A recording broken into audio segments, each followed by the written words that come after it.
வணக்கம். நான் இன்னைக்கு பேன் கேக் பண்ண போகிறேன். பேன் கேக் இங்கே நான் அமெரிக்காவுக்கு வந்திருக்கேன். இங்கே உள்ளவா மார்னிங் பிரேக்ஃபாஸ்ட்டுக்கு இதுதான் விரும்பி சாப்பிடுவா. அதனால் அது எப்படி பண்ணுறதுன்னு காமிக்க போகிறேன். நான் எக்கு சாப்பிடாதனால எக்கு இல்லாமல் பேன் கேக் எப்படி பண்ணுறதுங்கிறத நான் காமிக்கிறேன். நீங்கள் பாருங்க. இது பண்ணுறதுக்கு பேன் கேக் பண்ணுறதுக்கு என்னெல்லாம் வேணும்னா baking soda, baking powder, almond flour, அது பாதாம் பருப்பு திரிச்ச அந்த மாவு, மைதா மாவு, உப்பு, வெனிலா எசன்ஸு, அதுக்கப்புறம் பட்டர் மில்க். நான் பண்ண போகிறது இன்றைக்கி பட்டர் மில்க் பேன் கேக். நான் ஒரே ஒரு ஸ்பூன் அல்மண்ட் ஃப்ளார் எடுத்திருக்கேன்.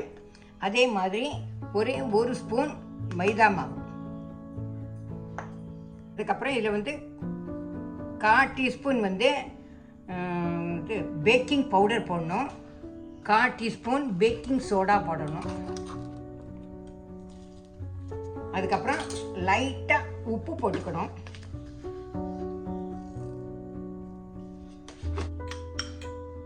இப்போ இந்த பாதாம் பவுடர், அதுக்கப்புறம் மைதா, அதுக்கப்புறம் பேக்கிங் சோடா, பேக்கிங் பவுடர், லைட்டாக சால்ட்டு போட்டிருக்கேன். இதெல்லாம் கொஞ்சம் நல்லா கலக்கிண்டு இதில் வெனிலா எசன்ஸ் இருக்குது பார்த்தல, அது கொஞ்சோண்டு விடணும். இந்த வெனிலா எசன்ஸு விட்டாச்சுன்னு அது கூட கொஞ்சம் விட்டுருக்கேன். கொஞ்சம் விட்டால் டேஸ்ட்டு நல்லா இருக்கும். அதுக்கப்புறம் இப்போ பட்டர் மில்க் விட போகிறேன். பட்டர் மில்க்கை விட்டு நல்லா கலக்கணும். அப்போ தான் நல்லா ஆகும். ஒன்று போல் வரும். இதெல்லாம் கட்டி கிட்டிலாம் இல்லாமல் இருக்கும்.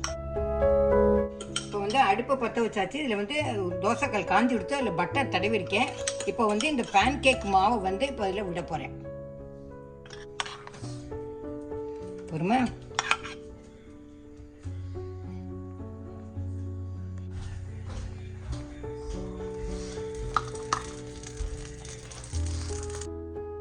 பேன் கேக் ஆயிடுத்து. இப்போ அதை திருப்ப போகிறேன். பேன் கேக் திருப்பியாச்சு. இப்போ பாருங்க, பேன் கேக் ரெடி ஆகிடுச்சு.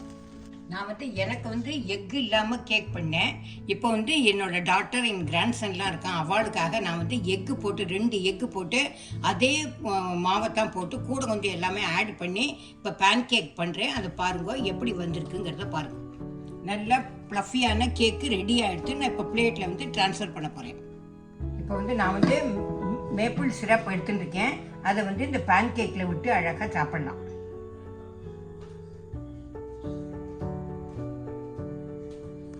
பேன் கேக் ரெடி ஆகிட்டு பிளேட்டில் ட்ரான்ஸ்ஃபர் பண்ணியிருக்கேன். நீங்கள் சாப்பிட்டு பார்த்து எப்படி இருக்குங்கிறதுக்கு லைக் பண்ணுங்க, ஷேர் பண்ணுங்க, சப்ஸ்கிரைப் பண்ணுங்க. அதோட டேஸ்ட் எப்படி இருக்குங்கிறதுக்கு எனக்கு கமெண்ட் பண்ணுங்க. உங்களோட பதிலை ஆவலோடன்னு எதிர்பார்த்துருக்கிறேன். Tata, bye bye. வணக்கம். நான் இன்னைக்கு என்ன சொல்ல போகிறேன்னா, மஷ்ரூம் ஃப்ரை பண்ண போகிறேன். மஷ்ரூம்க்கு பேர், இன்னொரு பேர் காளான்னு பேர். காளான். அதை எப்படி பண்ணுறதுங்கிறத நான் காமிக்க போகிறேன். அதுக்கு என்னெல்லாம் வேணுங்கிறத நான் சொல்ல போகிறேன்.